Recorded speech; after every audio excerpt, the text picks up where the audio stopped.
This is TraX in Google Earth. There are a few key features that will assist you in navigating and utilizing TraX simply. In the upper right-hand side of the map, you will see your navigation tools. These tools include zooming in and out, street view, pan left, right, up and down, and tilt and rotate. At the top of the navigation tools, you will see a small N as in north. You can click on the N at any time to reposition the map. On the left-hand side of your map is your sidebar. The sidebar contains 3 separate tools. The first tool is your search pane. You can search any address, place, name, or latitude and longitude coordinate using the search box. In the middle is your places pane. TraX will automatically be loaded into your temporary places. What this means is upon exiting Google Earth, it will not be saved. To save it, simply drag it into the My Places folder. At the bottom is the layers pane.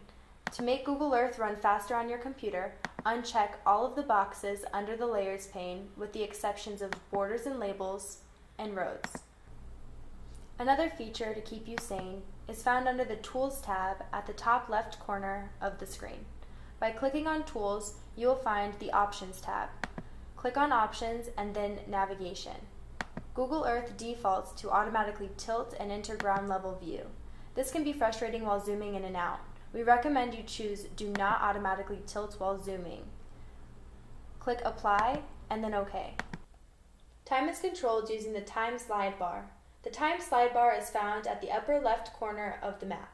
When call detail records are imported into Google Earth, they are chronologically sequenced and controlled by the Time slide bar. You will find a wrench icon at the upper right-hand corner of the Time slide bar. Click on the wrench to open the date and time options. You can dial up a particular time frame in this window. You can also control what time zone is displayed. TraX runs on UTC. Check the UTC option to have the time zone of the call detail records displayed. At the bottom of the options box, you can control the animation speed. We recommend you set this to the slowest setting.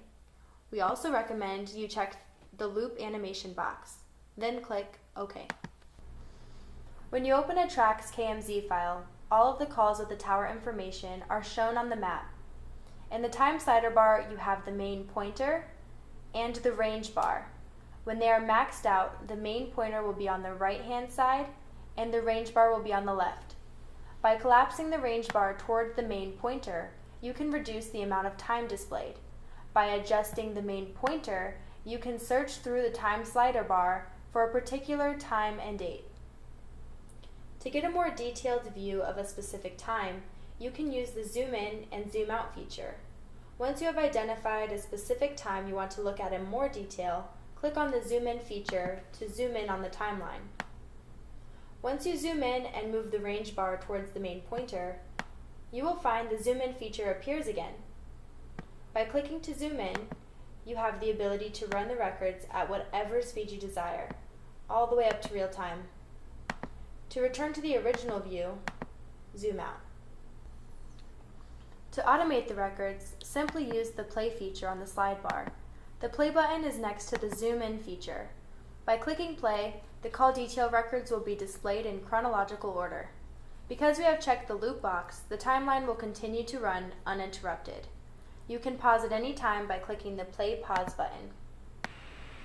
Notice as the tower for each call is displayed, an associated number is also displayed with that tower. The number displayed is the row number from the call detail records. For example, row number 53 in your call detail records will have the number 53 displayed next to the tower. This format makes it easier to view calls in chronological order. It also makes it easier to visualize direction, call order, and identify when a phone is stationary. You will notice TraX sector overlays are one of a kind. We actually map the RF footprint that a cell tower antenna creates. ZX has currently mapped over 2 million individual sectors throughout the United States. Our tower database is the most accurate database available. This allows for a mapping program that accounts for cell identification, coverage areas, and overlaps. On the screen, there is a series of calls between 2 towers. Given the time frame, the phone is stationary during these calls. Because the phone is between 2 towers, it utilizes both towers for multiple calls.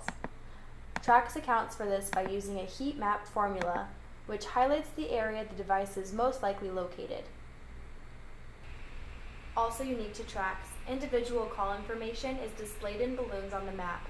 By clicking on the tower icon, a call information balloon is displayed. In the balloon, you can find the date and time of the call, incoming and outgoing numbers, duration, and the tower information. We have linked our phone lookup tool to the numbers displayed in the balloon. By simply clicking TraX Lookup, the phone number is ran through our carrier lookup tool. This tool identifies the carrier regardless of porting and provides the carrier legal contact number. Subscriber information will also be displayed when available. TraX subscribers will have access to immediately create exigent request forms, search warrants, and preservation letters customized for the specific carrier and the user's agency. Click back to Google Earth to return to the map. You will notice when we clicked on Tower 115, it was also indexed on the Places pane. Each call line is searchable. At the bottom of the Places pane, you will find a search box that allows you to search by line activity. For example, if you want to display call number 87, simply type it in the search box. This will highlight call 87. Then double-click on that number. This tutorial is a brief overview for the use of TraX. If you have any further questions, please don't hesitate to contact us at 844-367-9389 or 844-4ZX.